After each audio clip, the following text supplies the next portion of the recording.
Hey guys, എല്ലാവർക്കും നമസ്കാരം. So ഇന്ന് ഒരു സിനിമയുടെ അപ്ഡേറ്റ് ആണ്. സോ അപ്ഡേറ്റ് എന്താണെന്ന് അറിയണ മുന്നേ ചാനലൊന്നും മറക്കാതെ എല്ലാവരും സബ്സ്ക്രൈബ് ചെയ്ത് സപ്പോർട്ട് ചെയ്യാൻ ശ്രമിക്കുക. കൂലി ലോകേഷ് കനകരാജ് രജനീകാന്തിനെ വെച്ച് നിലവിൽ സംവിധാനം ചെയ്തുകൊണ്ടിരിക്കുന്ന സിനിമയാണ് കൂലി.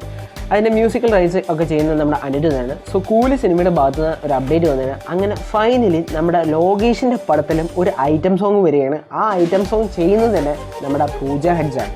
ഈ ഒരു അപ്ഡേറ്റ് 2 ദിവസം മുമ്പ് അതിൻ്റെ ഫസ്റ്റ് ലുക്ക് പോസ്റ്ററൊക്കെ പുറത്തു വിട്ടിരുന്നു. നിങ്ങളെല്ലാം കണ്ടു എന്ന് വിശ്വസിക്കുന്നു. കണ്ടില്ലെങ്കിൽ തീർച്ചയായും ഞാൻ ഇതിൻ്റെ അതിടാം. സന്ദീപ് കിസാൻ എന്ന് പറഞ്ഞ ഒരു ആക്ടറുണ്ട്. പുള്ളിയുടെ പ്രൊണൗൺസിയേഷൻ അങ്ങനെയാണെന്ന് ഞാൻ വിശ്വസിക്കുന്നു.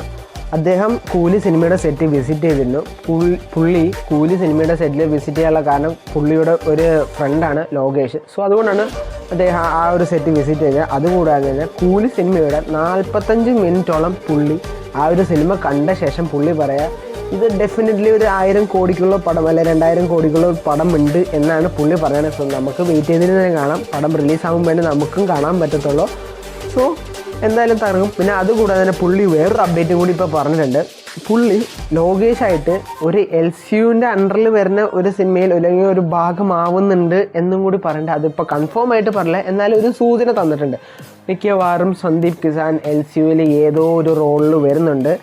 അത് അൺഎക്സ്പെക്റ്റഡ് ആയിട്ടാണ് മിക്കവാറും വരാം. മിക്കവാറും ബെൻസിൽ വരാം, ഏതിന് വേണമെങ്കിലും വരാം, കൈദി 2-ൽ വേണം വരാം. നമുക്ക് എക്സ്പെക്റ്റ് ചെയ്യാൻ പറ്റില്ല. പക്ഷേ പുള്ളി എന്തായാലും LCU യൂണിവേഴ്സിൻ്റെ അകത്ത് ഉണ്ട്, അത് കൺഫേമാണ്.